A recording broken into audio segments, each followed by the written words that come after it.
నమస్తే. ఎస్సీ రిజర్వేషన్ల వర్గీకరణకు సంబంధించి సుప్రీంకోర్టు జడ్జిమెంట్ వెలువడిన తర్వాత ప్రింట్ మీడియాలోను, టీవీలోను, సోషల్ మీడియాలోను చాలా విస్తృతంగా చర్చ జరుగుతున్నది. ఇందులో ఆనందంతో పాటుగా హర్షాతిరేకాలతో పాటుగా కొన్ని అనుమానాలు వస్తున్నాయి. ఇందులో ఏదో మడతపేచి ఉంది అని ఒక చర్చ ఉన్నది. నిజంగానే మడతపేచి ఉన్నదా? ఆ జడ్జిమెంట్ని మనం ఎట్లా అర్థం చేసుకోవాలి? అందులో ఆ మొత్తం సారాంశాన్ని చూస్తే గనక మొత్తం జాతీయ స్థాయిలో దీని ప్రభావం ఉంటుందా? జడ్జీలు 7 సభ్యుల ధర్మాసనం ఆ మొత్తం జడ్జిమెంట్ను ఎట్లా అర్థం చేసుకొని ఎట్లా విశ్లేషణ చేయాలి విషయాలపైన మాట్లాడదాం. మన దగ్గర ప్రొఫెసర్ గంటా చక్రపాణి గారు ఉన్నారు, వారితో మాట్లాడదాం. సార్ నమస్కారం. నమస్తే బుచ్చన్న. సార్, ఇది ఇష్యూ చాలా సున్నితమైన అంశం కాబట్టి ముందు మీరు ఎస్సీ వర్గీకరణ విషయంలో మీ స్టాండ్ ఏమిటి చెప్పిన తర్వాత మన విషయంలోకి వెళ్దాం. నిజానికి ఎస్సీ వర్గీకరణ అనేటువంటిది ఒక ప్రజాస్వామికమైనటువంటి ఉద్యమం ద్వారా ఒక ప్రజాస్వామిక ఆకాంక్షను మాదిగ దండోర రూపంలో కావచ్చు, లేదా సమానత్వం తీసుకురావాలనేటువంటి లక్ష్యంతో ఉండొచ్చు.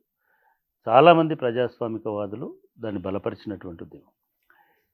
నాకు బాగా గుర్తు 96, 97 ప్రాంతంలో మేము కూడా నిజానికి దానికి సంఘీభావం తెలిపి అది సఫలం కావాలని కోరుకున్నటువంటి వాళ్ళు. దీనికి 2 కారణాలు ఉన్నాయి. ఇదే కాకుండా అనేక సందర్భాలలో వ్యక్తిగతంగా మందకృష్ణ మాదిగ కూడా నేను అనేక సందర్భాలలో మాట్లాడడం జరిగింది, లైవ్లో కూడా మాట్లాడడం జరిగింది. ఇది న్యాయమైనటువంటి ప్రజాస్వామిక డిమాండ్ కాబట్టి దీనికి పూర్తిగా మద్దతు తెలిపినటువంటి అనేక ప్రజాస్వామికవాదుల్లో నేను కూడా అందులో ఉన్నాను.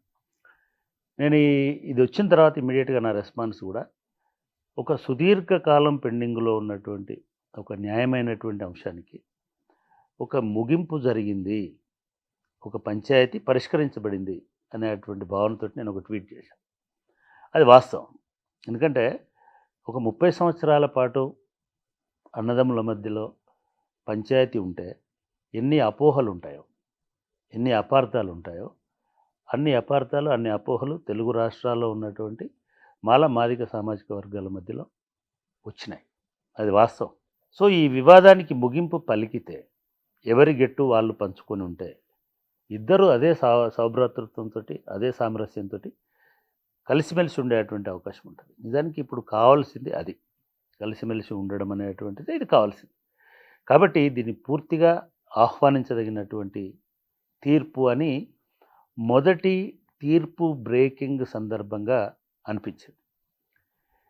ఎందుకు అనంటే ఇందాక చెప్పినట్టు ఇది సమస్యను పరిష్కరించే దిశగా ఉంది కాబట్టి, ఇది చాలా ఏళ్ళుగా సమస్యలాగా చెప్తూ వచ్చినారు కాబట్టి ఆ సమస్యకి వాళ్ళతో ముగింపు కలుగుతుంది అనేటువంటి భావన చాలామందికి కలిగింది. అట్లే మాకు కూడా కలిగింది.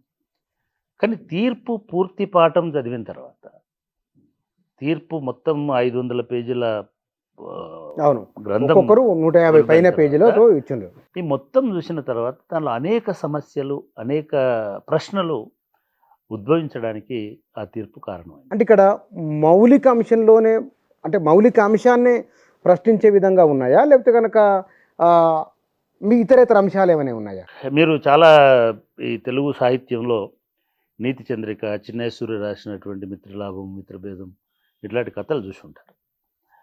అంటే దానిలో ఒక కథ, ఒక 2 పిల్లులకు చిన్నప్పుడు మనకు పాట రూపంలో పోయి చెప్పేవాళ్ళు.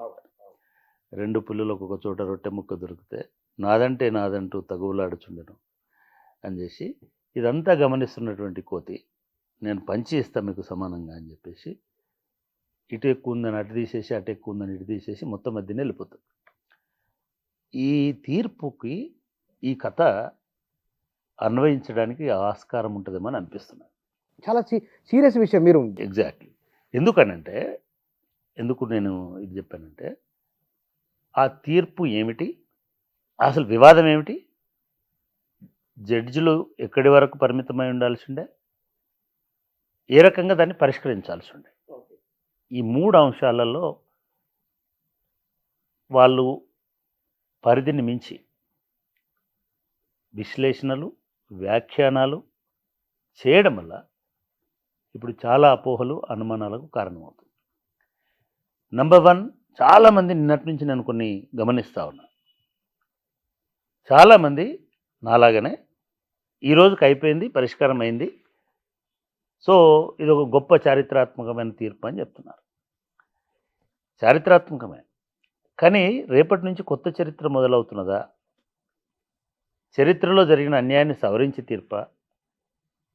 ఈ తీర్పు ఏముంది అనేది చూసుకుంటూ వచ్చినప్పుడు ఒక 3-4 అంశాలు మనం క్లారిఫై చేసుకోవాల్సిన అవసరం.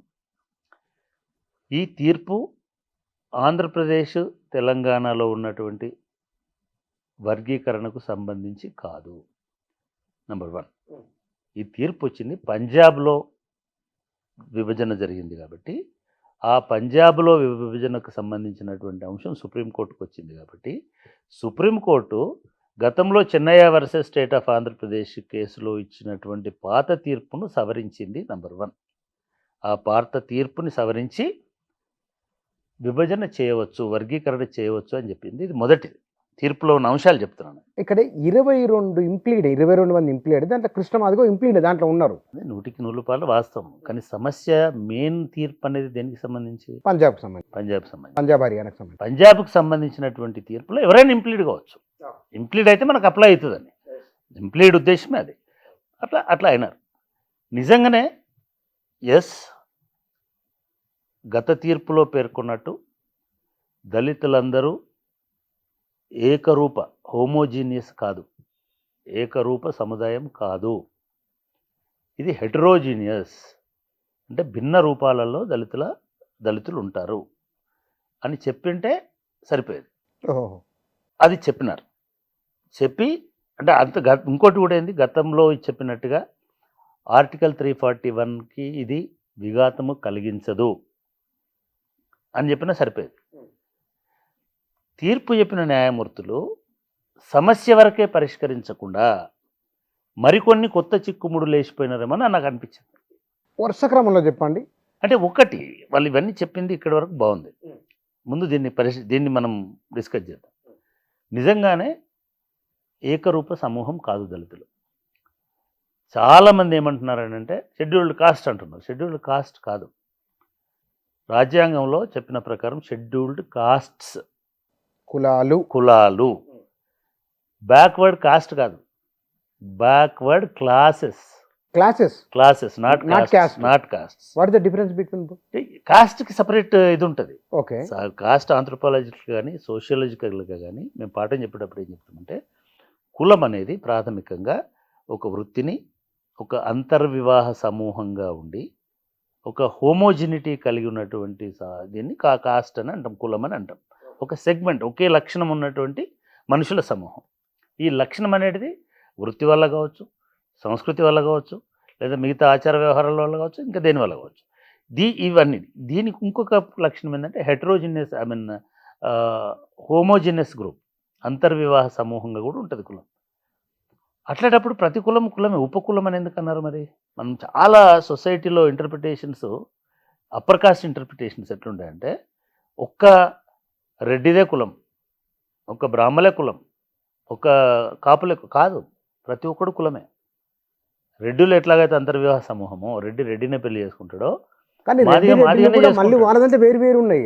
ఉన్నప్పటికీ నేనేమంటున్నానంటే అది కులం కాదు, అది శాఖలు, డిఫరెంట్ శాఖలు. మొటాటి వేరు, గుడాటి వేరు, ఇంకోటి వేరు.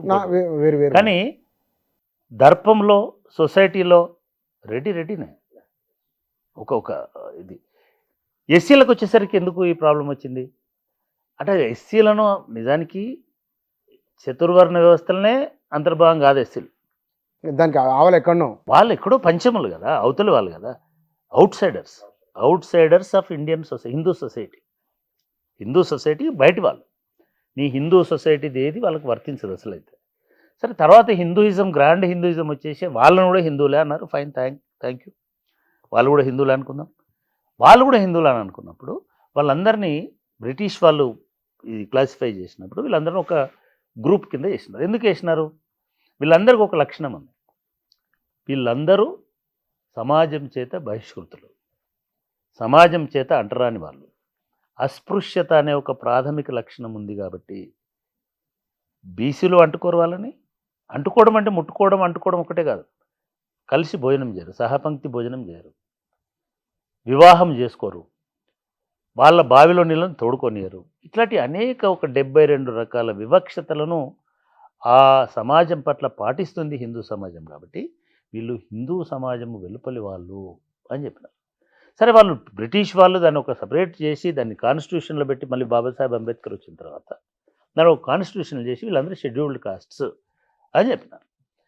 ఈ షెడ్యూల్డ్ కాస్ట్లో 341 ప్రకారము, ఆర్టికల్ 341 ప్రకారము ఈ లిస్టును మార్చడం కానీ, ఈ లిస్టులో కొత్త వాళ్ళని చేర్చడం కానీ, దీనిలోకెళ్ళి తీసేయడం కానీ ఏ ప్రభుత్వం పడితే ఆ ప్రభుత్వం చేయడానికి వీల్లేదు.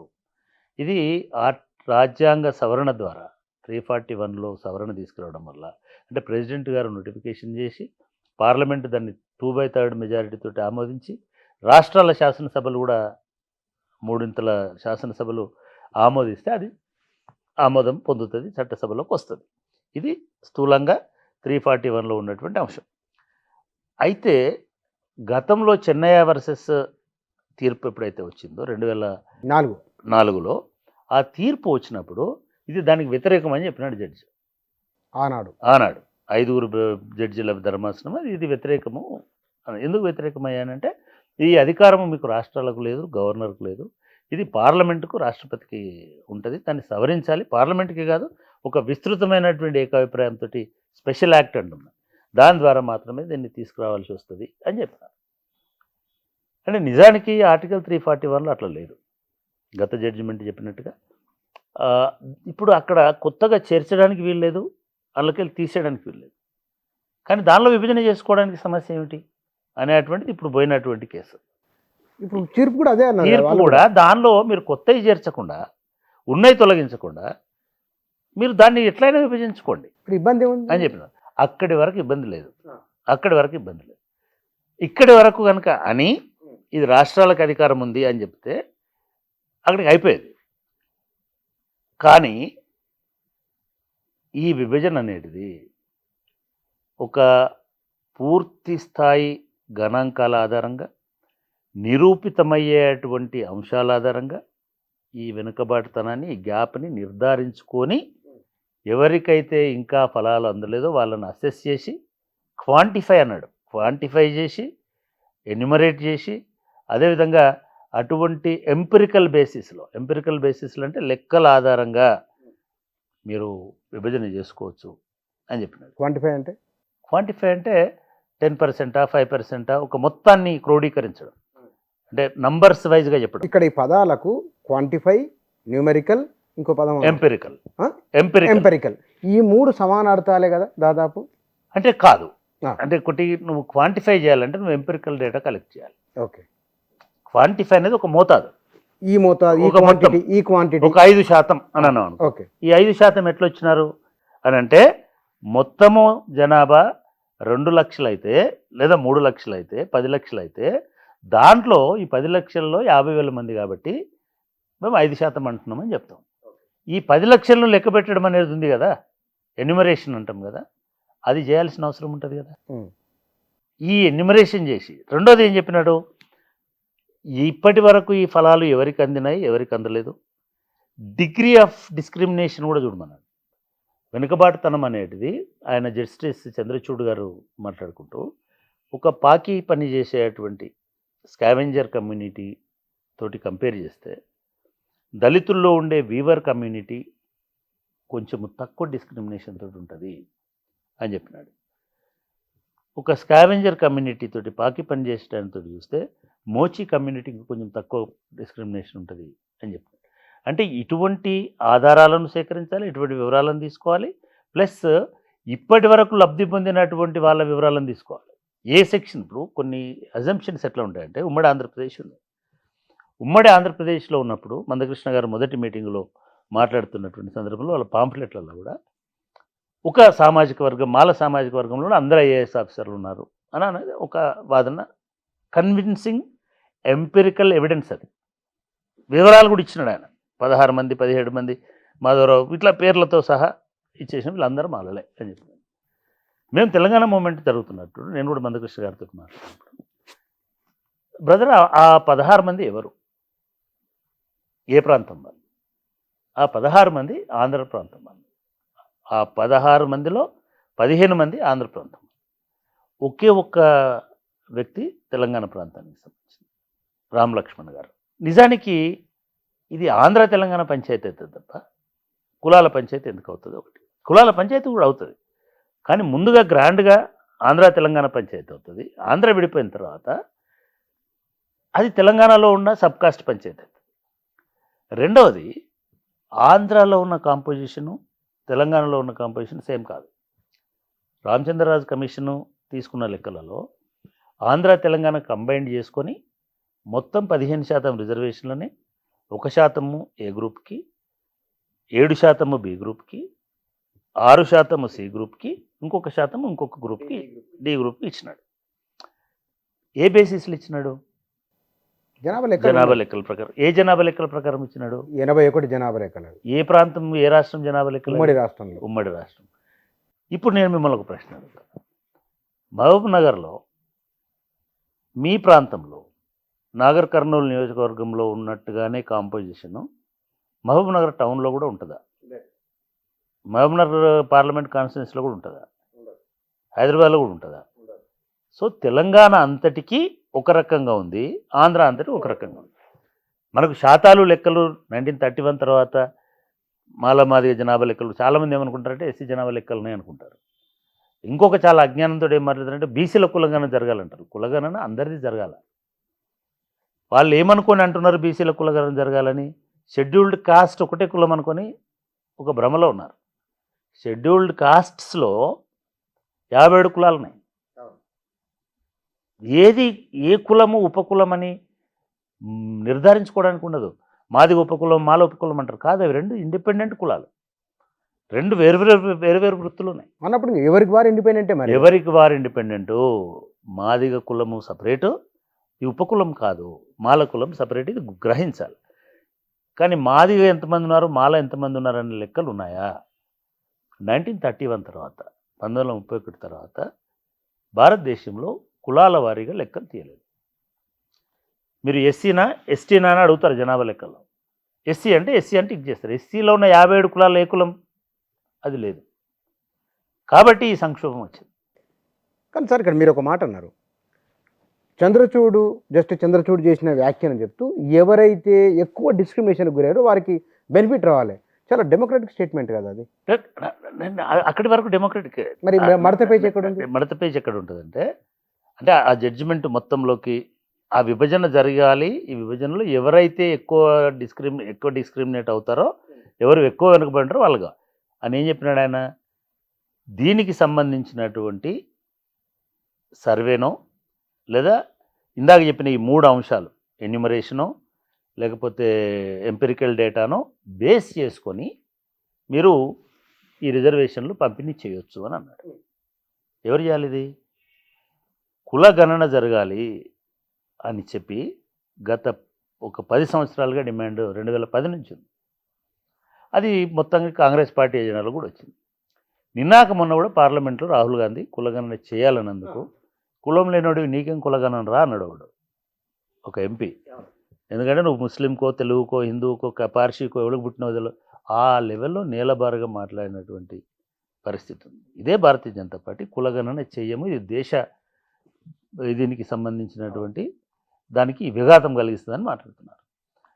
కులము దేశంలో ఉండి మేడిపండు ఎట్లాగైతే లోపల అన్ని పురుగులు ఉండి పైకి మెరిసినంత మాత్రం అది మేడిపండు కాకుండా పోదు. కులము ఒక వాస్తవమా, సామాజిక వాస్తవమా కాదా అనేది ఒకటి. రెండోది, మీ మొత్తం బడ్జెట్ అంతా కులాల ఆధారంగానే ఉంది. నిన్న మనం తెలంగాణ శాసనసభలో బడ్జెట్ ప్రవేశపెట్టినారు. బీసీల సంక్షేమానికి ఎంత, ఎస్సీల సంక్షేమానికి ఎంత, పేదరిక నిర్మూలనకి ఎంత, మీరే చెప్తున్నారు కదా. మరి అది గణన చేయకుండా ఎందుకు ఇస్తున్నారు బడ్జెట్? లెక్కలు చేయాలి కదా. కులం గుర్తించినట్లు ఇచ్చినట్లు. ఇవాళ చంద్రచూడ్ చెప్పినట్టు దాని ప్రకారము ఏదో ఒక అసెస్మెంట్ అయితే జరగాలి, జనాభా అసెస్మెంట్ జరగాలి. అక్కడికి పర్వాలే.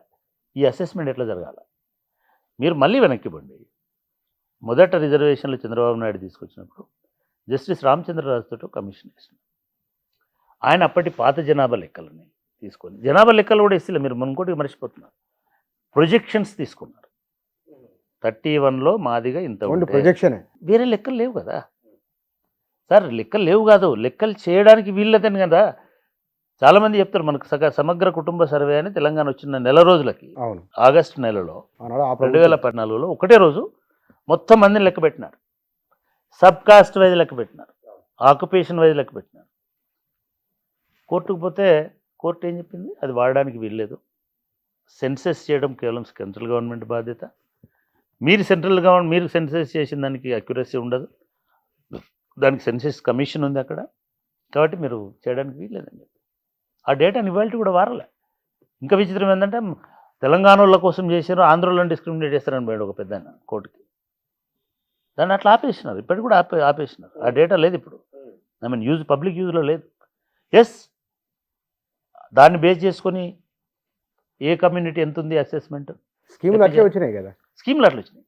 కానీ ఇప్పుడు పెట్టిన దానిలో ఈ 3 పదాలు వాడడం వల్ల ఒక సైంటిఫిక్ బేసిస్లో ఎన్యూమరేషన్ జరిగి, ఒక సైంటిఫిక్ బేసిస్లో ఎంపిరికల్ డేటా తీసుకొని, ఇగో ఈ మొత్తము 15%లో ఇగో ఈ 5% బాగా వెనుకబడిన వాళ్ళు, ఈ 4% ఇంకా బాగా వెనుకబడిన వాళ్ళు, ఈ 1% అసలు అభివృద్ధి లేని వాళ్ళు, ఈ 4% చాలా అభివృద్ధి, ఏదో ఒక కేటగిరీ, ఏదో ఒక పద్ధతిలో ఈ విభజన జరగాలి.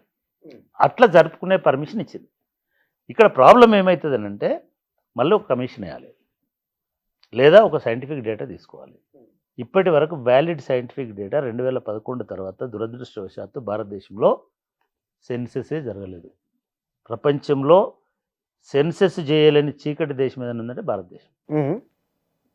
ఎందుకు చేయలేదా అంటే కోవిడ్ అంటున్నారు. 100 కోట్ల మందితో ఎలక్షన్లలో ఓట్లు వేయించుకొని పార్లమెంట్ ఎలక్షన్లు పెట్టినారు. ప్రతి రాష్ట్రంలో ఎలక్షన్లు అయినాయి. అరే 2011లో కోవిడ్ ఎక్కడుంది? 2011లో మీకు 3 రాష్ట్రాల్లో ఎన్నికలైనాయి. 2021లో సెన్సెస్ ఎందుకు చేయలేదు? సరే చేయలేదు, కోవిడ్ ఉన్న ఎలక్షన్ అయింది. అయింది కదా. మీకు వెస్ట్ బెంగాల్ ఎలక్షన్ ఎట్లా అయింది? ఒక వెస్ట్ బెంగాల్ కాదు, చాలా ఎలక్షన్స్ అయినాయి. ఎందుకు అయినాయి, ఎట్లా అయినాయి మరి?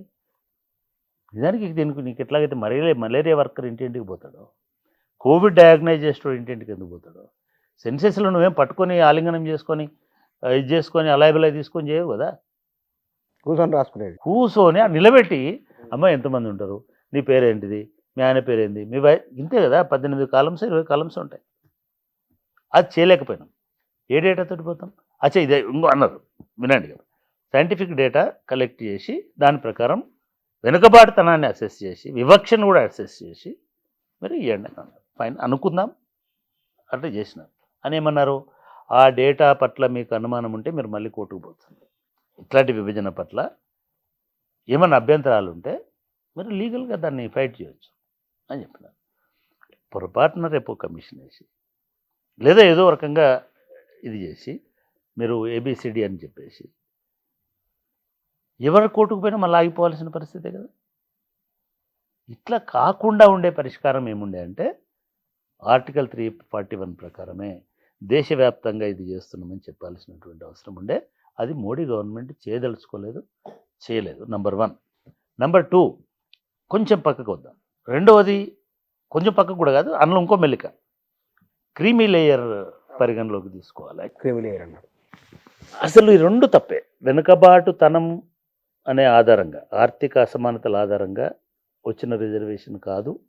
ఎస్సీలకు సంబంధించి మిగతా వాళ్ళు కూడా అర్థం చేసుకోవాల్సింది ఏంటంటే ఎస్సీలకు తరతరాలుగా అనుభవించినటువంటి వివక్ష, వెలివేత, ఎక్స్క్లూజన్, డిస్క్రిమినేషన్, ఈ రెండింటి వల్ల రిజర్వేషన్లు వచ్చినాయి. అంటే కులము ఉన్నంత వరకు రిజర్వేషన్ ఉంటుందని మా ఉద్దేశం. ఈ అస్పృశ్యత దీన్ని ఇంత సింపుల్గా చెప్పడానికి కుదరదు. ఎందుకు ఈ ఫిలాసఫీ డిస్కషన్ అయినప్పుడు ఇంక్లూజివ్ పాలసీ ఇక్కడ ఒక్కడ కాదు.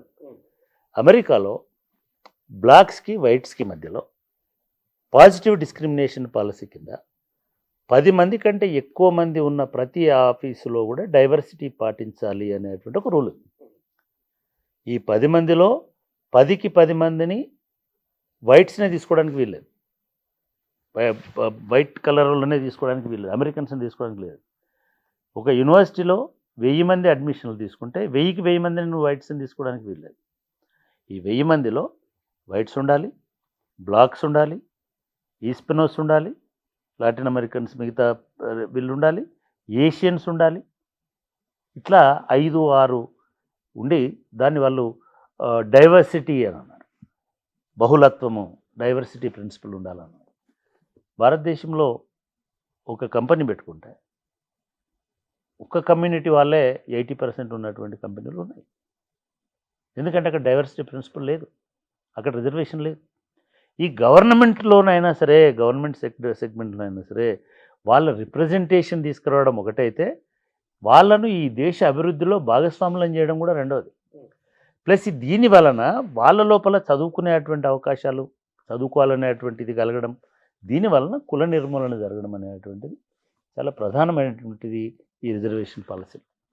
మనకు ప్రపంచంలో దాదాపు అన్ని దేశాలలో రిజర్వేషన్ పాలసీ ఉంది, అన్ని దేశాలలో. కులము లేనప్పటికీ మరో రూపంలో ఉన్న అంటే discrimination. అమెరికాలోనే బ్లాక్స్కి వైట్స్కి మధ్యలో ఉంది కదా, బ్లాక్స్కి రిజర్వేషన్ ఉంది కదా, మలేషియాలో ఉంది కదా, లేదా ఇంకో చోట ఉంది కదా. ఇది ఎందుకు అంటే ప్రిఫరెన్స్ అని అంటాం, పాజిటివ్ డిస్క్రిమినేషన్ అంటాం, ప్రిఫరెన్షియల్ మెజర్ అని అంటాం. మెన్ ఉమెన్ ఇద్దరు ఇంటర్వ్యూ అయినప్పుడు ఉమెన్ని తీసుకోవాలనే రూల్ ఉంటుంది. ఎందుకు ఉమెన్ తీసుకోవాలి అంటే ఉమెన్ డిస్క్రిమినేటెడ్ కాబట్టి. ఇంత దూరం ఆమె ఇంటర్వ్యూ దాకా రాగలిగే సమాన అర్హత గుర్తుపెట్టుకోండి, రిజర్వేషన్లు అన్నీ కూడా ఇద్దరు ఈక్వల్గా ఉన్నప్పుడే రిజర్వేషన్ వాడు ముందుకు వస్తాడు. ఇద్దరు గ్రాడ్యుయేషన్ చదువుతూనే సివిల్ సర్వీసెస్ రాస్తారు. ఇద్దరు గ్రాడ్యుయేషన్ అనేది ప్రాథమికమైనటువంటి క్వాలిఫికేషన్. ఇక్కడ కూడా ప్రాథమికమైనటువంటి క్వాలిఫికేషన్ ఉన్నవాడికే ఆ రిజర్వేషన్ అన్నది వస్తుంది. ఇప్పుడు కోర్టు ఏం చెప్పింది, ఒకటి దీనిలలో ఎక్కువ బ్యాక్వర్డ్ ఎవడో కనిపెట్టండి అన్న. ఎట్లా కనిపెడతారు, మళ్ళీ ఇదే ఆర్డర్ తీసుకోవాలి. రెండోది ఏమన్నా చాలా వ్యాఖ్యానాలు చేసింది. రెండోది ఇంతకుముందు వచ్చినటువంటి అన్నీ తీసుకోండి, ఎవరెవరికి ఇంట్లో ఎక్కువ మంది ఎవరు వస్తున్నారో కూడా చూడండి, ఇవన్నీ మాట్లాడు. సపోజ్ మీరు ఒక యూనివర్సిటీలో ఉన్నటువంటి ప్రొఫెసర్లను తీసుకున్నారు, సపోజ్ మా దగ్గర ఎక్కువ ఉన్నారు అనుకోండి, అంటే అక్కడ ఇయ్యరా రిజర్వేషన్? అక్కడ కొన్ని రంగాలలో కొన్ని కులాలు ఎక్కువ ఉండొచ్చు, కొన్ని రంగాలలో కొన్ని కులాలు తక్కువ ఉండొచ్చు. దీన్ని ఎట్లా క్లాసిఫై చేస్తారు అనేటువంటి ఒక పంచాయతీ వస్తుంది. మళ్ళీ ఏమన్నారు, మీకు ఏమైనా అన్యాయం జరిగినట్టు వస్తే మళ్ళీ మీరు కోర్టులో ఛాలెంజ్ చేయండి అని చెప్పారు. ఇది ఇక్కడికి క్లోజ్డ్. వాళ్ళ జనాభా ప్రకారం వాళ్ళకు ఖచ్చితంగా రిజర్వేషన్స్ ఉండాల్సిందే అని అంటే ఈ గొడవ ఉండకపోయేది కదా. అక్కడ ముగిస్తే అయిపోయేది, దాన్ని ముగించాలి కదా. ముగించకుండా ముడులు వేసినావు కదా. మళ్ళీ కానీ మీరేమన్నంటే రిజర్వేషన్ నేచర్ ఏదో చెప్తున్నారు మీరు, అసలు ఎందుకు రిజర్వేషన్? ఇక్కడ ప్రాబ్లం అంటే ఈ ఎస్సీలకు ఎందుకు రిజర్వేషన్ వచ్చింది, బీసీలకు ఎందుకు వచ్చింది? బీసీలకేమో వెనుకబాటుతనం వల్ల వచ్చింది, ఎస్సీలకు పుట్టుక వల్ల వచ్చింది. ఐక్యరాజ్య సమితి కూడా బై డిసెంట్, అంటే నీ పుట్టుకతోటే అసమానతలతో పుడతాడు ఎస్సీ. బై బర్త్ అంటే అక్కడ కూర్చున్నటువంటి జడ్జిలకు కూడా అర్థం కాదు ఏమంటే, ఆ పక్కనున్న జడ్జి కూడా ఒక ఆయన గవాయ్ అనేటువంటి జడ్జి కూడా ఉన్నాడు ఆ టీంలో. నెక్స్ట్ డే పేపర్లో మీరు కావాలంటే చూడండి, నిన్నటి టైమ్స్ ఆఫ్ ఇండియా మిగతా పేపర్లలో అక్కడున్న జడ్జిలు ఎవరి కులం ఏంటిదో తెలవలే, ఈ 7గురి కులం ఏంటిదో తెలవలే. చీఫ్ జస్టిస్ చంద్రచూడ్ ఏ కులం వాడో రాయలే. కానీ ఆయన SC judge Gavai also support. ఆయన షెడ్యూల్డ్ కాస్ట్ జడ్జా, ఆయన సుప్రీంకోర్టు జడ్జా, షెడ్యూల్డ్ కాస్ట్ జడ్జా అని రాసింది. ఇది నేను ఎందుకు కోట్ చేస్తున్నా, ఒక ఆయన జడ్జి అయినా సుప్రీంకోర్టు 7గురు ధర్మాసనం అంటున్నాం, 7గురు ధర్మాసనంలో ఒక ధర్మాధికారిగా కూర్చున్నా ఆయన నువ్వు ఎట్లా చూస్తున్నావు? కులంతో ఐడెంటిఫై చేసిండు ఆయన. అంటే కులం ఉందా లేదా భారతదేశంలో? అంటే ఎస్సీ ఎస్టీలకి ఇప్పుడు క్రీమీ లేయర్ అని ఇదొకటి పుట్టుక ద్వారా వచ్చినటువంటి కులం అనేది. నువ్వు ఏ పొజిషన్కి వెళ్ళినా మల్లికార్జున ఖర్గే అఖిల భారత కాంగ్రెస్కి ప్రెసిడెంట్ అయినా ఆ పక్కనున్న వాళ్ళ నాయకుడు మా ప్రెసిడెంట్ని మేము దళితునికి ఇచ్చినామని బిచ్చమేసినాం. ఆ దళితునికి మా హాయంలో మేము రాష్ట్రపతిని దళితుని చేసినాం. నువ్వెవడు చేయడానికి? ఎన్నుకున్నారు పార్లమెంటు సభ్యులు. అంటున్నామా మేము ఒక బ్రాహ్మణ్ణి స్పీకర్ చేసినాము అని అనట్లేదు కదా. ఎందుకు అంటున్నావు నువ్వు ఇట్లా? That is called identifying a person not by with his merit but with his caste. ఏ స్థాయి కనబడి, ఏ స్థాయి కనబడి, ఒక పబ్లిక్ సర్వీస్ కమిషన్ చైర్మన్ కండి, ఒక ప్రొఫెసర్ కండి, ఒక వైస్ ఛాన్సలర్ కండి, ఒక కలెక్టర్ కండి, లేదా ఒక చీఫ్ సెక్రటరీ కండి, అది వెంటాడుతూనే ఉంటుంది. ఇదొక ఫ్యాక్ట్. రెండవది, క్రీమీ లేయర్ పెట్టాలి. మనకు గుండా మల్లేశం అనే ఒక ఎమ్మెల్యే, ఆయన బెల్లంపల్లి నుంచి పోటీ చేసినాడు. సామాన్యుడు, సామాన్యుడు, సిపిఐలో మొదటి నుంచి కార్మికుడు, కార్యకర్త. ఆయన ఒకసారి ఎమ్మెల్యే అయినాడు, ఒకసారి 2 సార్లు ఎమ్మెల్యే అయినాడు. ఆయనకి క్రీమీ లేయర్ వర్తిస్తుంది, అంటే ఆయన పిల్లలు రిజర్వేషన్లకు అర్హులు కాదు. అట్లాగే గుమ్మడి నరసయ్య అని ఇంకొక ఎమ్మెల్యే ఉన్నాడు, ఆదివాసీ. ఆయన 6 సార్లు ఎమ్మెల్యే అయినాడు. అసలు ఆయన పిల్లలకు రిజర్వేషన్ అవకాశమే ఉండకూడదు. అంటే భారతదేశంలో చట్టాలు చేసే వాళ్ళకి కూడా ఒకసారి ఎమ్మెల్యే అయితే వాడు దరిద్రం నుంచి విముక్తి అవుతాడు, కులం నుంచి విముక్తి అవుతాడు, పైసలు సంపాదించుకుంటాడు. కాబట్టి వాడికి రిజర్వేషన్ అవసరం లేదు. పైసలు సంపాదించుకున్న కులం ఉంటుంది కదా. ఎగ్జాక్ట్లీ అదే చెప్తాను. అసలు క్రీమీ లేయర్ అంటే ఏంటిది అంటే, ఒకసారి 5 ఏళ్ళ కోసం ఎమ్మెల్యే అయితే 5 ఏళ్లలో వాడి జీతం వస్తుంది 60,000 70,000 కాబట్టి వీడు కులం నుంచి విముక్తుడై, పేదరికం నుంచి విముక్తుడై, అవసరం నుంచి విముక్తుడై, వీడు మొత్తం పునీతుడైపోయి రెక్కలు వచ్చి ఎగిరిపోతాడా? ఆ చట్టం చేసినోడికి బుద్ధి ఉండాలి కదా, కొంచెం ఆలోచన ఉండాలి కదా. నేను నిజంగా కూడా నా లైఫ్లో ఎదురైన సంఘటన చెప్తాను. క్రీమీ లేయర్లో పబ్లిక్ సర్వీస్ కమిషన్లోకి వచ్చినటువంటి వాళ్ళు కూడా క్రీమీ లేయర్ కిందకు వస్తారు.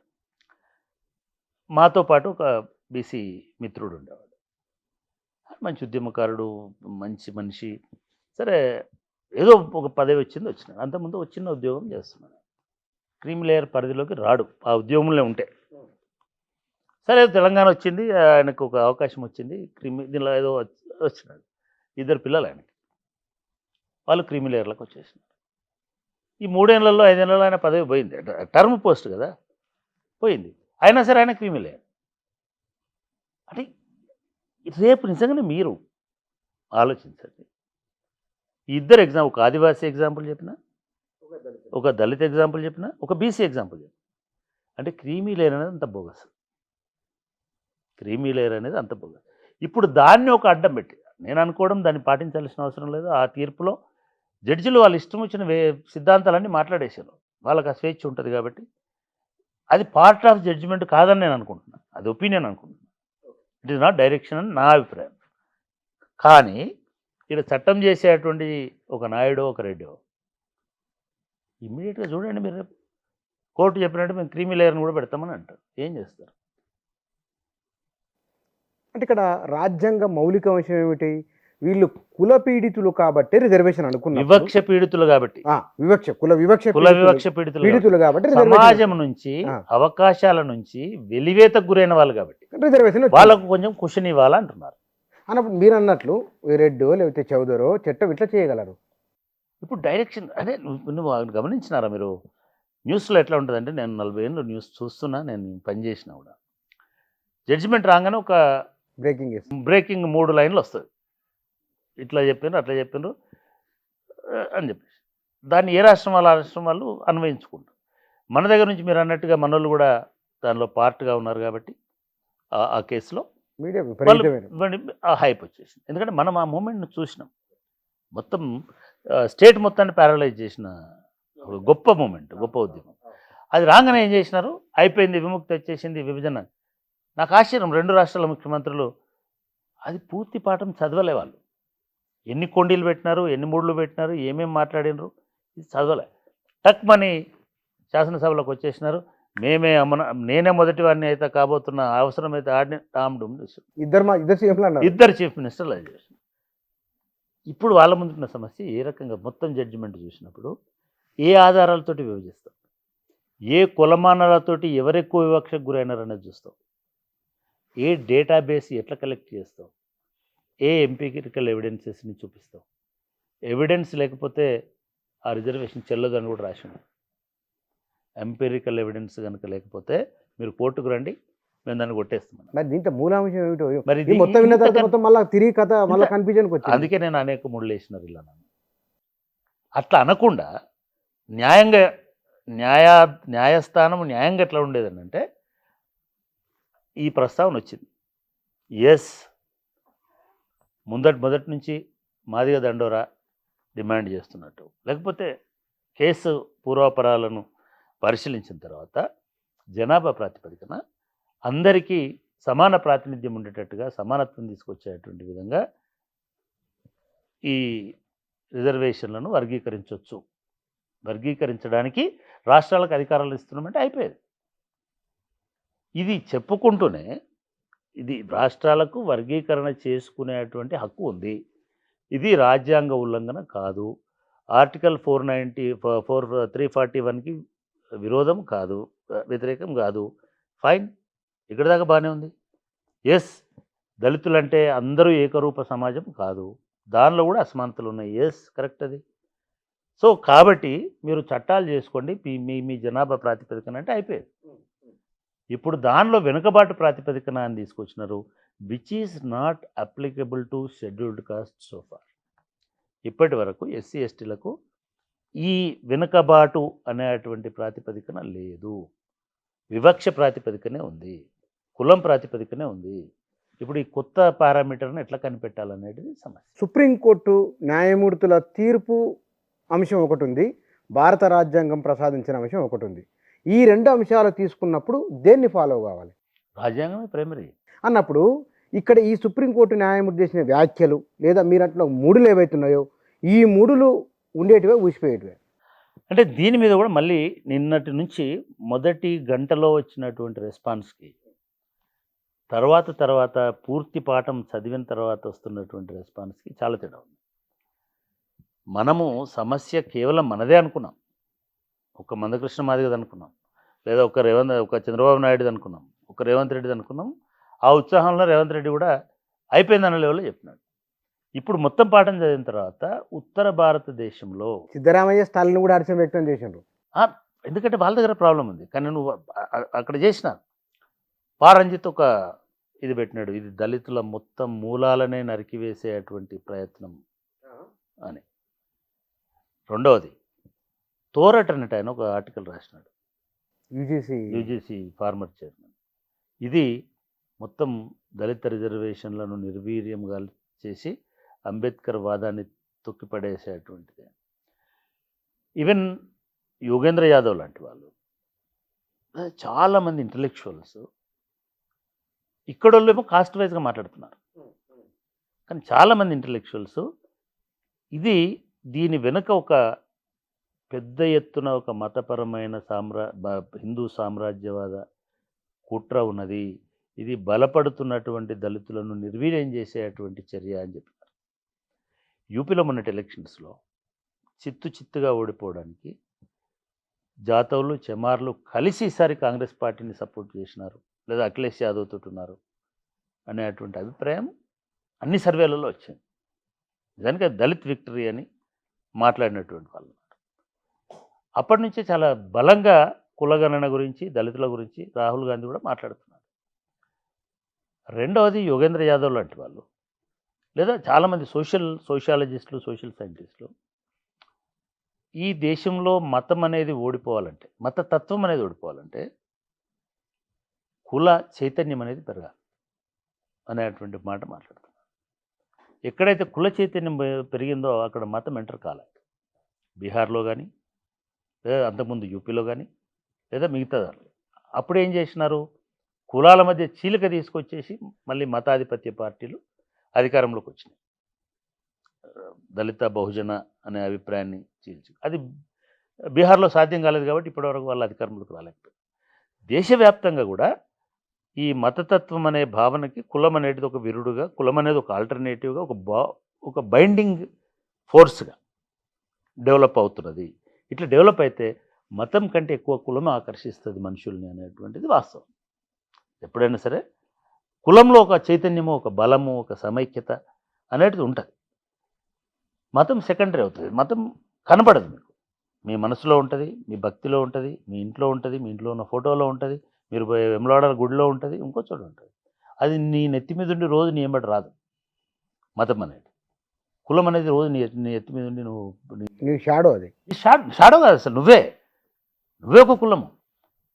కాబట్టి కులం అసెర్షన్ పెరిగితే మత ప్రభావం తగ్గుతుంది అనేటువంటి భావన ఆల్రెడీ సోషియలాజికల్ స్టడీస్లో బోల్డెన్ సందర్భాలు ప్రూవ్ అయ్యాయి.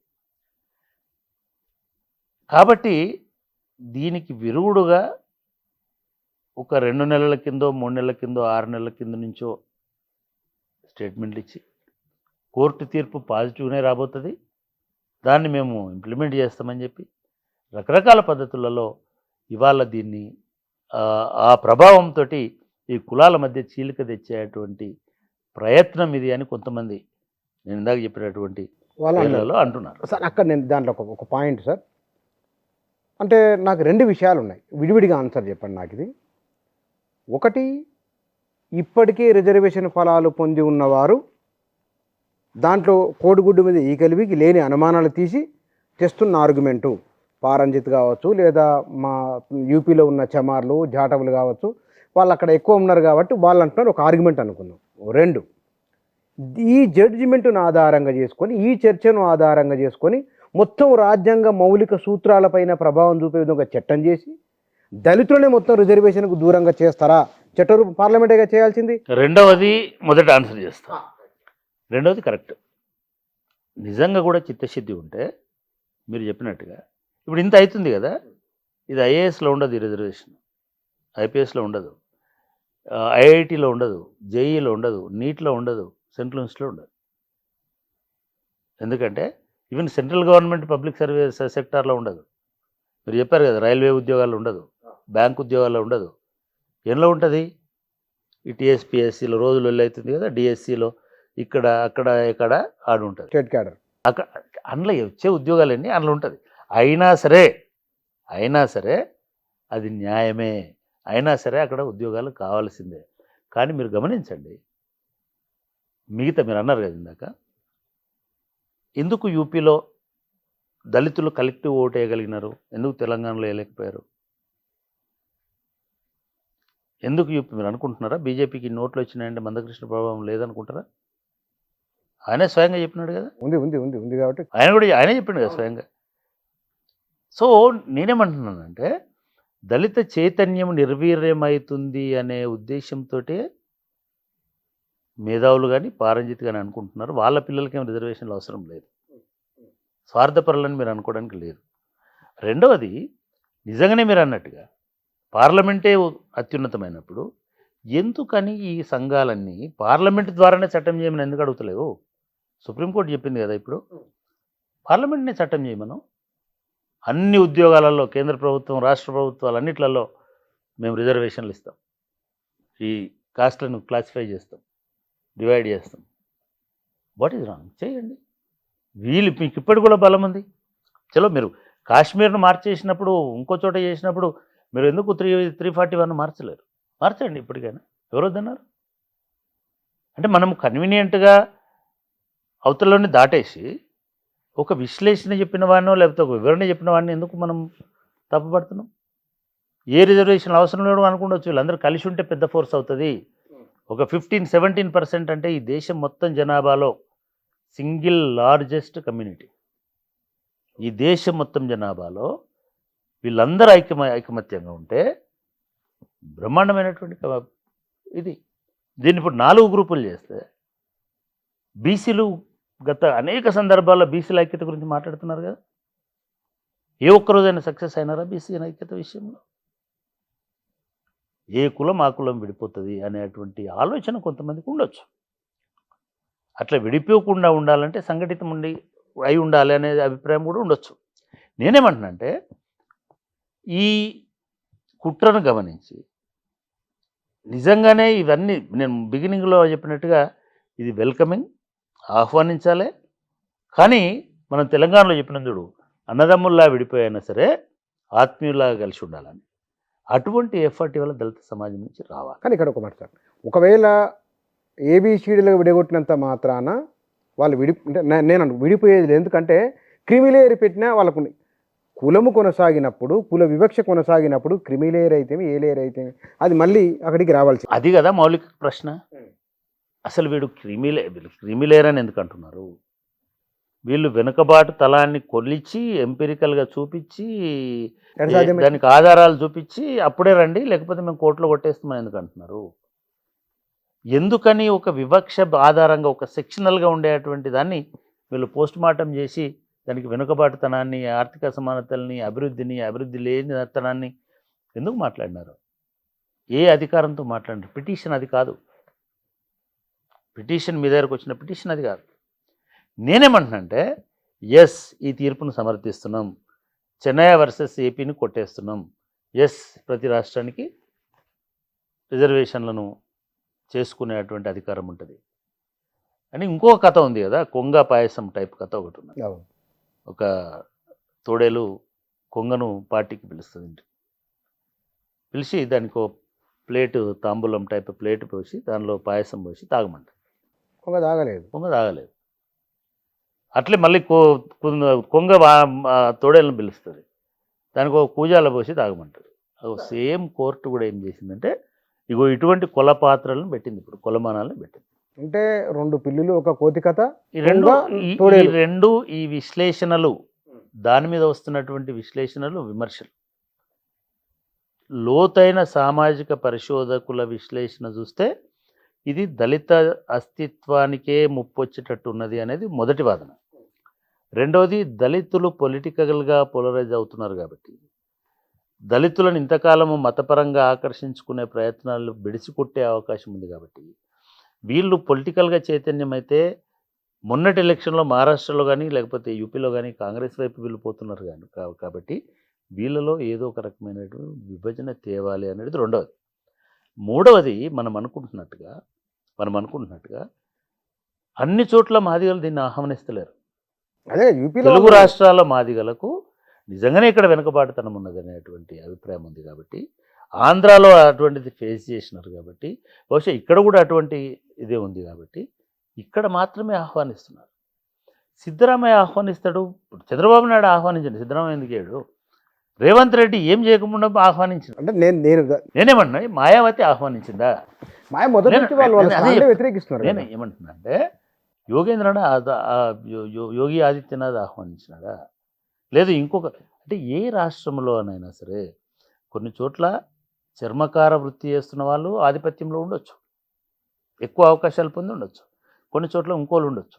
ఎక్కడైనా సరే ఎక్కువ అన్యాయమై, ఎక్కువ వెనుకబడి ఉండి, ఎక్కువ అస్పృశ్యతతో ఉండి, ఎక్కువ వివక్షణ అనుభవిస్తున్న వాళ్ళకి ఖచ్చితంగా న్యాయం జరగాలి. విభజన అన్ని చోట్ల జరగాలి. అది ఒక చోట ఒక కులానికి లాభం జరగవచ్చు, ఇంకో చోట ఇంకో కులం. డెమోక్రటిక్ ప్రిన్సిపల్ అనేటువంటి అదే. కాబట్టి అక్కడి వరకే పరిమితమై ఉండి ఆయా రాష్ట్రాలు జనాభాను బట్టి ఈ ఎస్సీలను విభజిస్తే మంచిది అనే కాడికి ఆగితే బాగుండేది జడ్జిమెంట్. సరే, ఇది రిటర్న్గా ఏముంది, నేనైతే జడ్జిమెంట్ మొత్తం చదవలేదు. నేను మీడియాలో వచ్చిన కథనాలు మాత్రమే చదివినాను, నేనైతే మొత్తం చదవలేదు. ఇక్కడ మీరు థోరట్, పారంజిత్, యోగేంద్ర యాదవ్తో పాటుగా మీ పరిశీలనను పట్టి చెప్పిన ఒకానొక మాట, ఇది మౌలికంగా దళిత చైతన్యానికి, అస్తిత్వానికి, ఉనికికే ప్రమాదకరమైన ఒక మాట అన్నారు. మూలాలను అన్నారు. అంటే 341లో ఏమన్నా మార్పులు చేసి క్రీమీ లేయర్ పేరుతో ఓ మాలను ఒక మాల తీసి ఇంకో దాంట్లో వేస్తే కనుక వీళ్ళ జనాభా అంటే ఏమిటో అది ఆ మూలాలను నరకడం అంటే కొంచెం డీటెయిల్గా. అంటే రెండవది, రెండు ప్రాబ్లమ్స్ ఇందాక చెప్పిందే. ఒకటి, దళితులు రాజకీయ చైతన్యంతో ఒక యునైటెడ్గా ఉన్నంత కాలమే అవతలి వాళ్ళు గౌరవించడం కానీ భయపడడం కానీ చేస్తారు, శక్తిగా ఉంటారు కాబట్టి. కాంగ్రెస్ పార్టీ చిత్తుగా ఓడిపోయిన తర్వాత 70స్లో ఇందిరాగాంధీ నమ్ముకున్నది దళితులు. బీజేపీ విమర్శించింది ఓటు బ్యాంక్ రాజకీయాలు చేస్తున్నది. అంటే దళితులు ఒక బ్యాంక్, ఒక బ్యాంక్ అంటే ఒక ఇదిగా ఉండి వాళ్ళ దీన్ని భవిష్యత్తులను మార్చగలిగే శక్తి ఉన్న ఒక సెక్షన్. రెండవది, సోషలాజికల్గా కూడా మొత్తం భారతదేశంలో సింగిల్ లార్జెస్ట్ కల్చరల్ బ్లాక్ ఏంటిదంటే దళితులు. 25 కోట్లు, 30 కోట్ల మంది, 40 కోట్ల మంది దళితులు, ఆదివాసులు దళితులను కూడా దళితులుగానే చూస్తారు. చాలామంది ఏమనుకుంటారంటే ఆదివాసులు ఇంకా వెనుకబడిన వాళ్ళు అనుకుంటారు. దరిద్రులను ముట్టుకొని దళితులను అంటుకోరు ముట్టుకోను అస్పృశ్యత వాళ్ళు కూడా పాటిస్తారు. కాబట్టి ఆదివాసులైనా గిరిజనులైనా వాళ్ళు మీరు మీరు నాగాలాండ్ లేకపోతే నార్త్ ఈస్ట్ స్టేట్స్లో పోతే గిరిజనులే కాదు, మన గిరిజనులు వేరు, మన ఆదివాసులు వేరు. మన ఆదివాసులు కూడా మీ మీ గోండులు కానీ కోయలు కానీ దళితుల్ని మాదిగని మాలని ఇంటికి కూడా రానియరు. కాబట్టి ఈ ప్రాబ్లమ్స్ ఇవన్నీ ఉన్నాయి.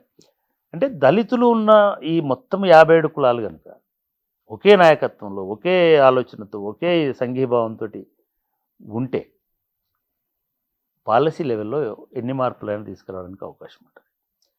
70స్లో 80స్లో ఇటువంటి ఎఫర్ట్స్ చాలా పెద్ద ఎత్తున జరిగినాయి. దళితులందరూ కాంగ్రెస్ వైపు పోలరైజ్ అయినరు, ఒక ప్రెషర్ గ్రూప్గా ఎమర్జ్ అయినరు. మీకు సప్లాన్ అనేది రావడానికి దానికంటే ముందు 10 సంవత్సరాలు నడిచినటువంటి రాజకీయాలని కారణమే.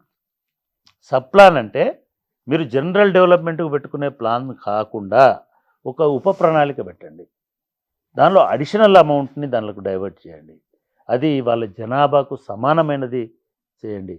అంటే ఆ జనాభా ఒక లక్ష కోట్ల బడ్జెట్ అయితే ఒక 15 కోట్ల బడ్జెట్ని సపరేట్గా పెట్టండి, 15,000 కోట్లను పెట్టి ఈ అస్పృశ్యత నుంచి, వెనుకబాటుతనం నుంచి, ఇది వివక్ష నుంచి, వెలివేత నుంచి బయటకు వచ్చేటువంటి దానికి ఉపకరించే పనులు చేయండి అని ఆ చట్టం చెప్పింది. ఈ యూనిటీ లేకపోతే ఆ చట్టం రాకపోయేది. రేపైనా సరే దళితులు రాజకీయంగా చైతన్యవంతులై ఒకే పిడికిల్లిలాగా ఉంటే డెఫినెట్గా అవతలి వాడి దగ్గర నుంచి వీళ్ళకు రావాల్సినటువంటి వాటా తీసుకోవడానికి అవకాశం ఉంటుంది. రెండవది, నేను దాన్ని స్పాన్సర్ చేయను, కానీ అసలు ఈ విభజన జరిగిందే రాజకీయ ప్రయోజనాల కోసమని కాదు. చంద్రబాబు నాయుడు మిగతా ప్రాంతాలలో జరిగినటువంటి సందర్భంలో కారంచేడులో, చుండూరులో ఉమ్మడిగా చైతన్యంతో కొట్లాడిన జాతిని నిర్వీర్యం చేయడానికి ఇది తీసుకొస్తున్నారని కూడా మాల సంఘాలు ఆరోపించినాయి, లేదా కొంతమంది మిగతా మేధావులు కూడా ఆరోపించినారు. ఏది ఏమైనప్పటికీ అది న్యాయంగా ఉన్నది. కాబట్టి ఎట్లాగైతే మనం తెలంగాణకు అన్యాయం జరిగింది కాబట్టి తెలంగాణ సపరేట్ కావాలని కోరుకున్నామో, మాదిగలకు అన్యాయం జరిగినప్పుడు మాదిగలు సపరేట్ వర్గీకరణ జరిపి వాళ్ళకు సమాన న్యాయం చేయడం అనేటువంటిది న్యాయానికి ఉండేటువంటి న్యాచురల్ జస్టిస్ ప్రిన్సిపల్. కాబట్టి దాన్ని ఒప్పుకోవాలి. ఇప్పుడు ఏమవుతుందనంటే మాల వేరు, మాదిగ వేరు, ఇద్దరు ఒక్కటే కాదు. ఎస్సీలలో బీసీలలో ప్రతి కులం వేరే. ఒక పద్మశాలి పిలిస్తే గౌడు రాడు, గౌడు పిలిస్తే యాదవ్ రాడు, యాదవ్ పిలిస్తే ముదిరాజు రాడు, వీళ్ళు ముగ్గురు పిలిస్తే మున్నూరు కాపు రాడు. అదే పరిస్థితి అయితే. కాబట్టి వద్దు అని కొంతమంది ఆలోచిస్తున్నారు. మనం వాళ్ళకు ఆపాదించక్కర్ల, వీడు వాని కులం కోసం. ఎందుకంటే నేను మళ్ళీ చెప్తున్న, తోరడి పిల్లలకో లేకపోతే యోగేంద్ర యాదవ్ పిల్లలకో, యోగేంద్ర యాదవ్ అంటే జనరల్లో ఇది, మిగతా వాళ్ళ పిల్లలకు వాళ్ళు రిజర్వేషన్ తీసుకునేటోళ్ళు ఏం కాదు, వాళ్ళు రిజర్వేషన్ అవసరం కూడా లేదు.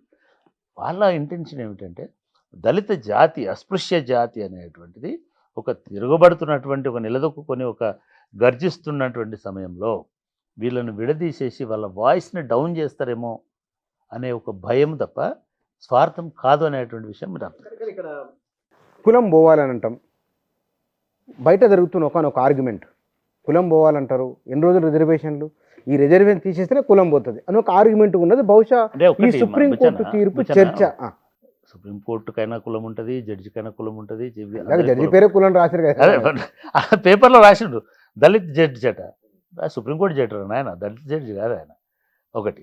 కాబట్టి రెండోది చెప్తా, అట్లా అడిగిటున్నాడు, కులం ముందు వచ్చిందా రిజర్వేషన్ ముందు వచ్చిందా? ఏది తీస్తే ఏది పోతుంది? కులం ఉంది కాబట్టి రిజర్వేషన్ వచ్చింది కదా, నువ్వు కులం తీసే రిజర్వేషన్ అక్కర్లేదు కదా. ఎవరు తీసేయాలి? నువ్వు పెట్టిన దానికి అబ్జెక్షన్ చేస్తున్నావు, ఎవరు తీసేయాలి? నువ్వు తీసేయి.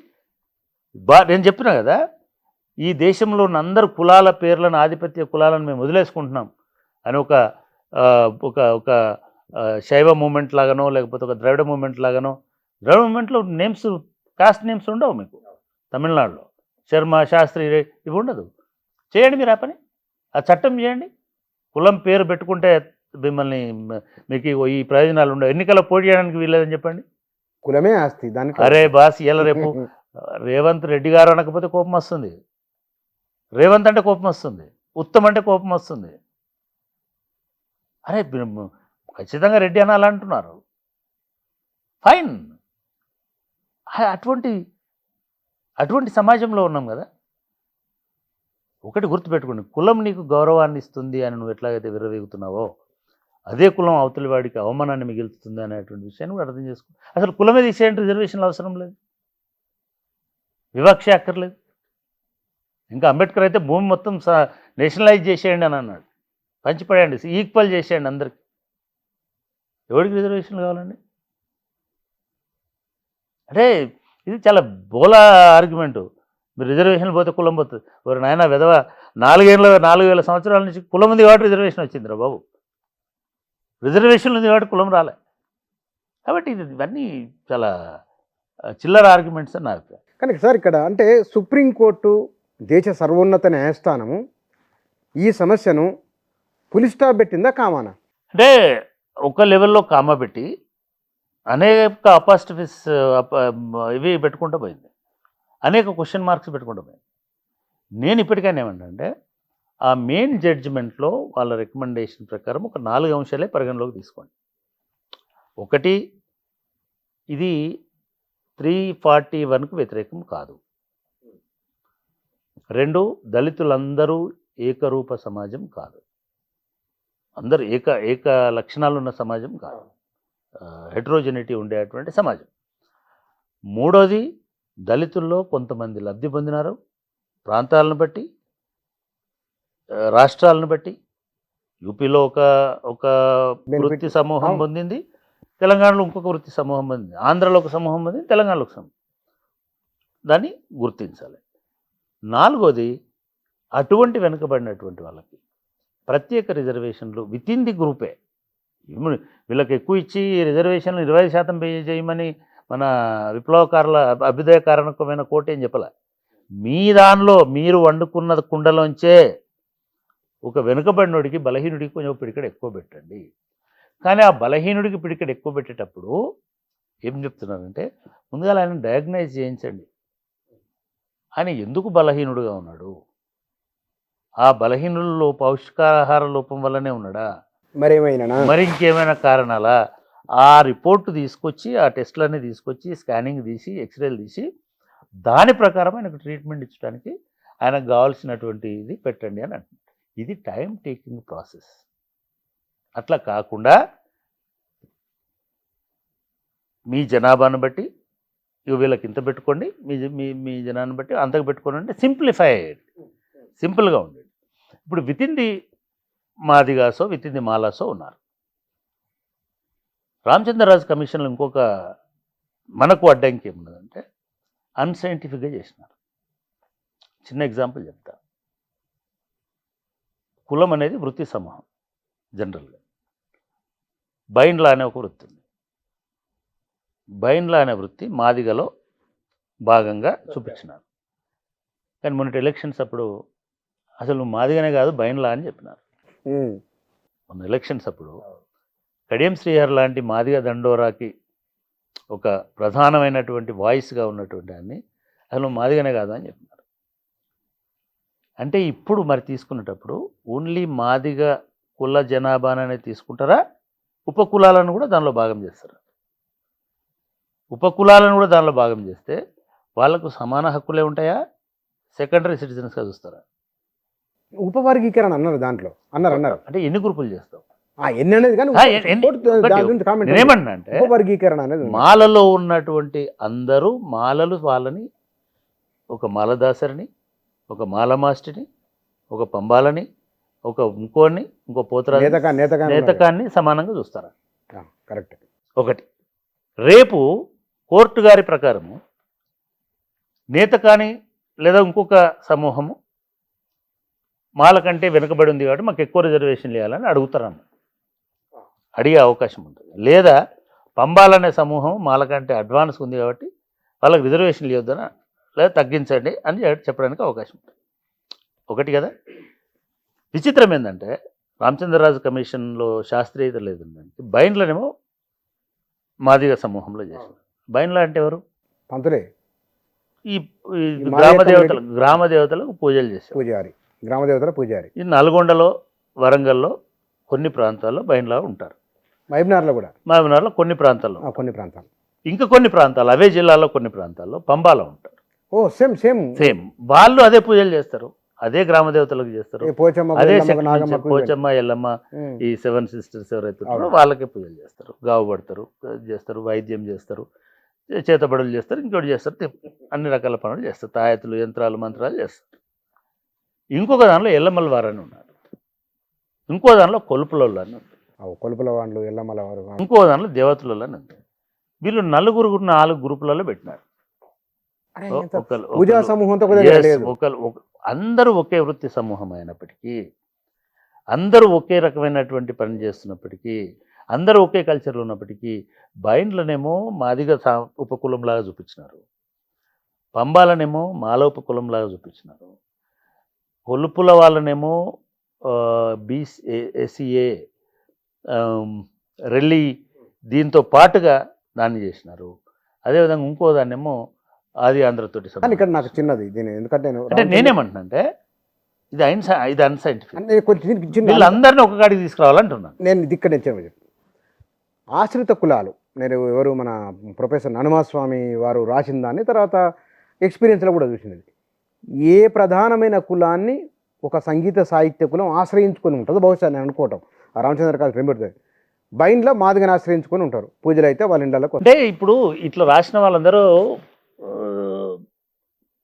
అసమగ్రంగా రాసిండ్రు అని నేను అంటాను. ఎందుకంటే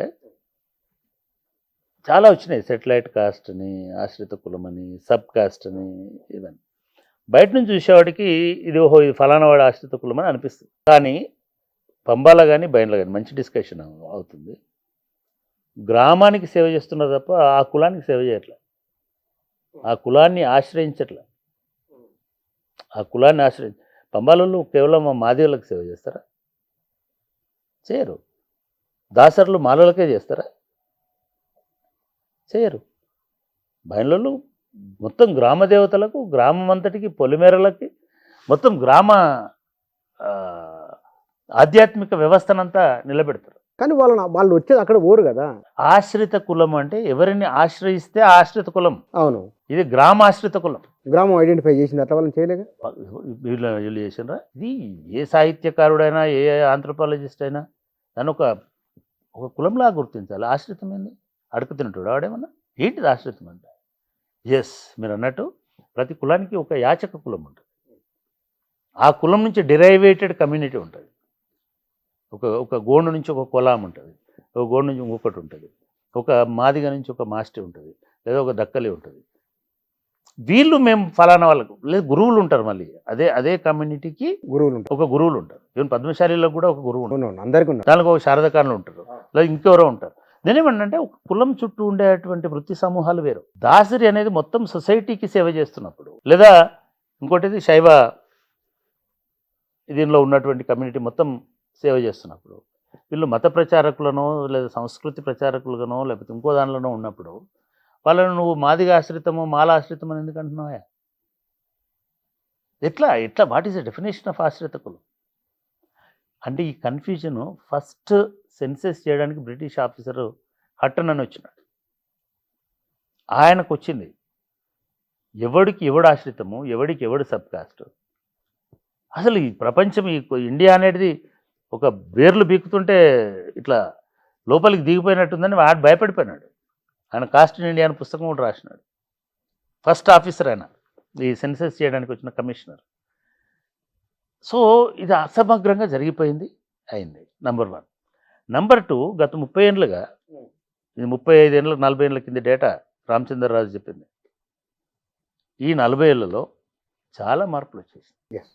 కొన్ని కులాలు అంతరించిపోయినాయి. కొన్ని కులాలు అసర్టివ్గా పెరిగినాయి, డిమాండ్లోకి వచ్చినాయి, మాకు కూడా కావాలి షేర్ అనే కాడికి వచ్చినాయి. ఇవాళ ఈ అసెస్మెంట్ జరగాల్సినటువంటి అవసరం ఉన్నది. రెండవది, 2 పెద్ద కాస్టులు, ఇంతకుముందు మాల వాళ్ళు, మాదిగ వాళ్ళ అవకాశాలు అన్నీ ఎట్లాగైతే తినేసినారు, ఇప్పుడు మళ్ళీ మాదిగ వాళ్ళు, మాదిగ ఉపకులాల అవకాశాలన్నీ తినకూడదు. దానికి ఏంటిది మెకానిజం? దాన్ని కూడా వాళ్ళు చేసుకోవాలి. ఎవరెంతో వారికంత అంటున్నారు కదా. ఎవరెంతో వారికంత అంటే అదే అంటున్నా, ఎవరెంతో వారికంత అంటే లెక్కలు తీయాలి. ఎట్లా లెక్కలు తీస్తావు నువ్వు? జనాభా లెక్కలు బహుశా లేనా కులగణన చేయకుండా కులగణన చేయాలి. ఒకటి బుడిగ జంగం ఉంది. బుడిగ జంగం, బేడ జంగం బేడ బుడిగ జంగం అంటారు. ఉంది. ఆ. ఎంతమంది ఉన్నారు చెప్పండి జనాభా? తెలియదు. మరి తెలియాలి కదా. ఇప్పుడు స్టడీ చేస్తారేమో అంటున్నా. అందులో అది కూడా చెప్పినారు, ప్రిఫరెన్షియల్గా అసలే అవకాశాలు అన్నోళ్ళకు ప్రిఫరెన్స్ ఇచ్చేటట్టుగా పాలసీలు చేయమన్నారు. ఇప్పుడు బుడిగ జంగంకి ఎంతమంది ఉన్నారో లెక్క పెడితే ఎగ్జాంపుల్ చెప్దాం. అనుకుందాం మాలలకు 6%, 5% వస్తుంది అనుకుందాం. ఈ మాలల్ల మొత్తము 37-47 కులాలలో బుడిగ జంగం అనేవాళ్ళు బహుశా ఒక 10,000 మంది 50,000 మంది ఉన్నారు అనుకుందాం. ఓ 5 లక్షల మందిలో 5,000 మంది ఉన్నారు అనుకుందాం. ఎంత పర్సెంట్ ఇస్తావు ఆయనకి రిజర్వేషను? వితిన్ దట్ గ్రూప్ ఎట్లా చేస్తావు మళ్ళీ? అంటే ఏబిసిలో కాకుండా మళ్ళీ ఎన్ని కాస్టులు అన్ని గ్రూపులు చేస్తావా? మరి ఏదో పరిష్కారం ఉండాలిగా. మరి ఆ పరిష్కారం ఎందుకు చూపించలేకపోయింది? కోర్టు ఈ కామెంట్లన్నీ చేయకపోయి ఉంటే ఇది వచ్చే ఇవన్నీ వచ్చేటి కాకపోయేది కదా. కోర్టు లాగానే ఉండి అయ్యా మాదిగలకు, మాలలకి లేదా మిగతా వాళ్ళకి ఆయా వృత్తులను బట్టి దానికి సంబంధించినటువంటి అనుబంధ కులాలను బట్టి మీరు ఏబిసిడి చేసుకోండి అని ఊపుకుంటే అయిపోయేది కదా. అయిపోయేది. అవును. మళ్ళీ దానికి ఒక ఎడిటోరియల్ రాసి దానికి ఒక కార్టూన్ వేసి ఇది అంతా ఎందుకు చేస్తున్నారు అంటున్నా. ఏమిటి మరి ఎందుకు చేసినట్లు? మనం గౌరవ న్యాయస్థానాన్ని గౌరవించాలి. వాళ్ళకేముంది మనసులో, మనం ఊహించలేము. కానీ నాకు అన్నిటికంటే చాలా విచిత్రమైన విషయం ఇది. ఒక సుప్రీంకోర్టులో ఉన్న న్యాయమూర్తి ఫలానా కులమని రాయడం ఏమిటో జడ్జి అని రాసినాడండి. అరే ఇదంతా కాదు, కేఆర్ నారాయణ ఏమని పిలిచినారా? తొలి దళిత రాష్ట్రపతి. ఇప్పుడు అప్పుడు దళిత రాష్ట్రపతి అన్నారు, ఇప్పుడు ఏమంటున్నారు? ఆదివాసీ మహిళ అంటున్నారు. ఆమె నిజానికి ఇండియా తొలి పౌరురాలు, ప్రథమ పౌరురాలు, తొలిగా ప్రథమ పౌరురాలు. ఆమెను పట్టుకొని ఆదివాసీ అంటున్నారు. ఆమెను గుడికి పోతే రాణిస్తలేరు, బయట నిలబడి దండం పెట్టుకో అంటున్నారు. ఇట్లా అనడం కూడా రాజ్యాంగ విరుద్ధమే. మరి ఎవడన్నా అన్నాడా? ఏ జడ్జి అన్న చెప్పిండా ఇది తప్పు, ఇట్లా అనకూడదు అని చెప్పినాడా? అంటే మీ పక్కన కూర్చున్న జడ్జే మీకు దళితులాగా కనబడితే పౌరులు ఎట్లా చూస్తారు అనుకుంటున్నారు? ప్రజల్ని ఎట్లా డిఫరెన్షియల్ ట్రీట్మెంట్ చూపించమని అంటారు? భారతదేశంలో ఈ గ్రేడెడ్ ఇన్ఈక్వాలిటీ అనేది వాస్తవం. దీన్ని ఆ గ్రేడ్స్ ప్రకారం మీరు ఎంపవర్ చేయండి, వాళ్ళను విభజన చేయండి అంటే అయిపోయేది. క్రీమీ లేయర్ పెడితే మంచిదని మేము అనుకుంటాం, నువ్వు అనుకుంటే అనుకోకపోతుంది. నాకు నువ్వు పార్ట్ ఆఫ్ నువ్వు జడ్జిమెంట్ చెప్పు, ఏ ప్రాతిపదికన చెప్తామనేది. నేను చెప్పిన 3 ఎగ్జాంపుల్ చెప్తా. మీ అందరు జర్నలిస్ట్ రాస్తున్నారు కదా, గుమ్మడి నర్సయ్య ఏం సంపాదించుకోలే, మరి వాళ్ళ పిల్లలు ఆదివాసులు కాదా? వాళ్ళకి ఆ ఊర్లో ఆదివాసీ ముద్ర లేదా? ఏ స్థాయికి పోయినా సరే ఒక జడ్జి, సుప్రీంకోర్టు జడ్జి స్థాయికి పోయిన వాడినే కులంతో గుర్తిస్తున్నప్పుడు, సో కాబట్టి ఇదంతా కూడా ఒక కన్ఫ్యూజన్, ఒక ఫ్లూయిడ్. ఇప్పుడు కావాల్సిందల్లా కూడా ఒక పర్ఫెక్ట్ పొలిటికల్ గైడెన్స్ అనేటువంటిది కావాలి. పాలిటిక్స్లో ఎప్పుడైనా స్వార్థ ప్రయోజనాలు ఉంటాయి, కానీ ఒక కమ్యూనిటీ లీడర్షిప్లో కోర్టు ఒక 4 అంశాలు చెప్పింది. ఈ 4 అంశాలని మనం ఎట్లా నిర్ధారించాలి? కోర్టు జడ్జిమెంట్లో బాగా అయితే 4 అంశాలు చెప్పింది కదా. ఈ 4 అంశాలను ఎట్లా నిర్ధారిస్తారు? సో ఈ ఊరికనే మనం రేపే తక్షణమే అమలు చేయాలి, ఆర్డినెన్స్ చేయాలంటే ఎట్లా ఇస్తారా ఆర్డినెన్స్? వాడేమో 5 కండిషన్లు పెట్టాడు, కండిషన్ సప్లై అని ఉంది కింద. ఈ కండిషన్స్ అన్నీ ఉన్నాయి. మరి కండిషన్స్ని ఇమీడియట్గా ఎట్లా ఫుల్ఫిల్ చేస్తారు? నాకు ఆశ్చర్యం వేస్తుంది. ఇప్పుడు అంటే న్యాయంగా అడగాల. ఇప్పుడు అడ్మిషన్లు ఆపేసి ఇది ఇంప్లిమెంట్ చేయాలని చెప్తున్నా. హింసెట్లు అడ్మిషన్లు ఆపి పోనీ అట్లా జీవో అయితే ఇవ్వండి. అనవసరంగా ఇది మళ్ళీ ఏం చేసిందంటే కోర్టు, అందులో రాసింది కూడా, ఈ వర్గీకరణ చేసే స్వేచ్ఛ రాష్ట్రాలకు ఉంటుంది.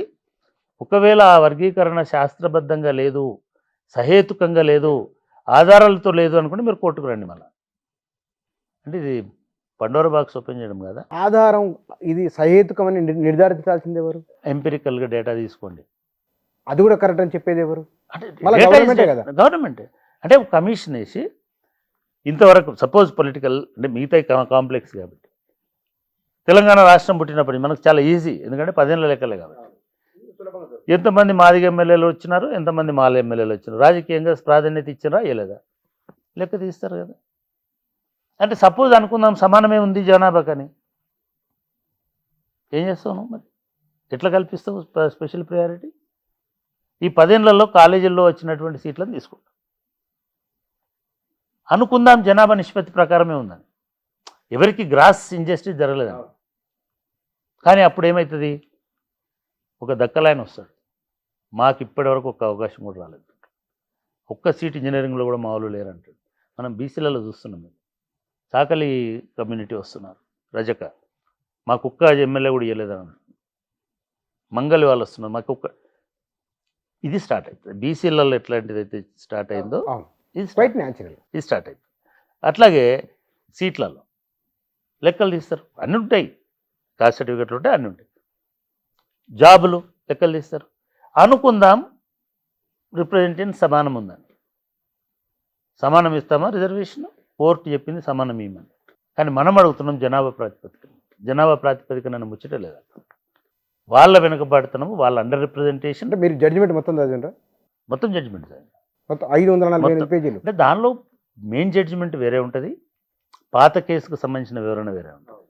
అది అనేక సార్లు చదివినటువంటి ఈ అంశాలు మొత్తం జడ్జిమెంట్లో ఇంకా చాలా అంశాలు ఉన్నప్పటికీ రేపు ప్రతిబంధకం కాబోతున్నటువంటి అంశాలలో ఈ ఇన్ఈక్వాలిటీని, డిస్క్రిమినేషన్ లెవెల్స్ని అసెస్ చేయడం ఎట్లా, ఈ ప్రశ్న ఎందుకన్నా సార్ అంటే అభివృద్ధిని అసెస్ చేయడం ఎట్లా, డేటా అప్రాప్రియేట్ డేటాతోటే చేయండి అని అంటున్నాను. ఏడుంది ఆ డేటా? నువ్వేమో దేశంలో కులగణన చేయాలంటే జడ్జిమెంట్ ఇవ్వవు, చేయమని డైరెక్షన్ ఇవ్వవు గవర్నమెంట్ ఆఫ్ ఇండియాకి. ఇది ఇంపార్టెంటు. మా జడ్జిలలో 530 మంది జడ్జిలు ఉంటే ఒక కమ్యూనిటీ వాళ్ళు 287 మంది ఉన్నారు. మేము డైవర్సిటీలో లేము. అసలు జనాభాలో ఈ 287 ఉన్న వాళ్ళే బహుశా 60% ఉండి ఉంటారు. ఒకసారి లెక్కలు చేయమని ఎందుకు అడుగుతలేరు?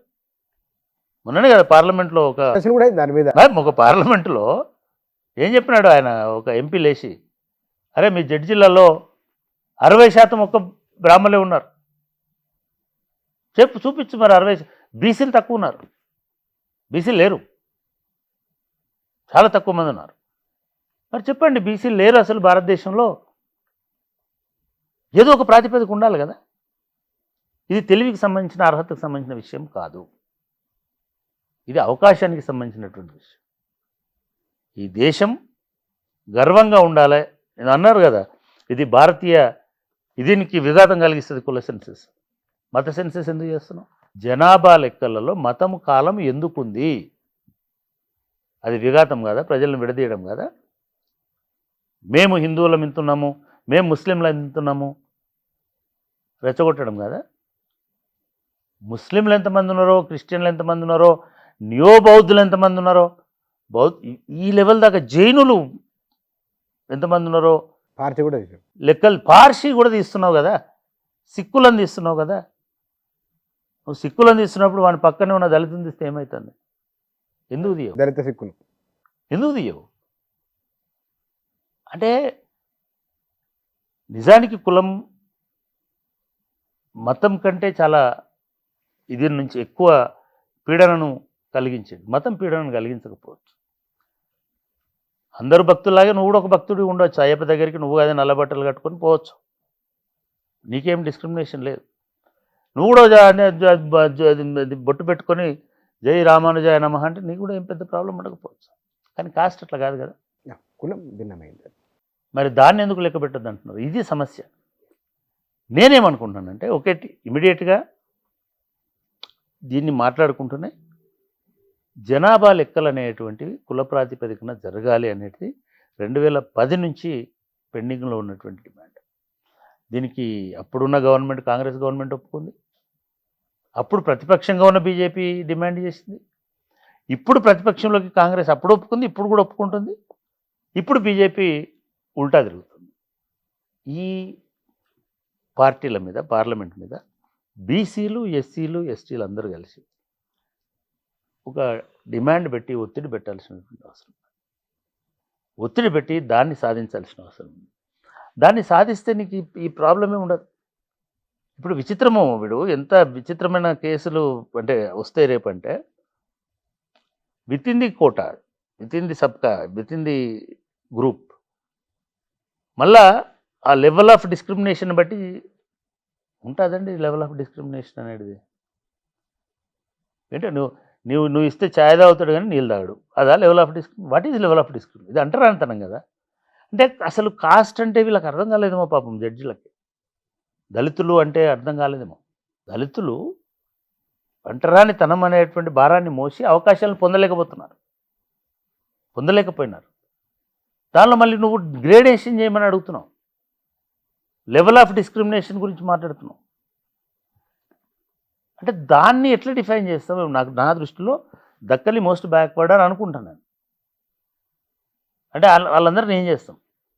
ఈ గ్రూపింగ్ దగ్గర మాలా ఇంటలెక్చువల్స్ అయినా మాదిగ ఇంటలెక్చువల్స్ అయినా ఈ ఉపకులాలకు చిందరవందర కులాలకు న్యాయం జరిగేటట్టుగా వీళ్ళందరినీ ఒక దగ్గరికి తీసుకురావాల్సిన అవసరం. రెండవది, నేను ఖచ్చితంగా చెప్పగలను, దీనిలో కూడా బాగుపడ్డ కులాలని వాళ్ళని కూడా గుర్తించండి, ఐడెంటిఫై చేయండి. సో ఇది ఒక పెద్ద ఎక్సర్సైజ్ నడవాల్సింది. రేవంత్ రెడ్డి అన్నట్టుగానో లేకపోతే చంద్రబాబు నాయుడు అన్నట్టునో రేపటి నుంచి ఇది అమలు కాకుండా ప్రతిబంధకాలను కోర్టు విధించిందని నేను అనుకుంటున్నాను. ఫైనల్గా అంటే ఇప్పుడు మనకి తీర్పు ప్రభుత్వాలు ఎట్లున్నప్పటికీ మనకు 2 వాదాలు సెట్ అవుతున్నాయి జాతీయ స్థాయిలో.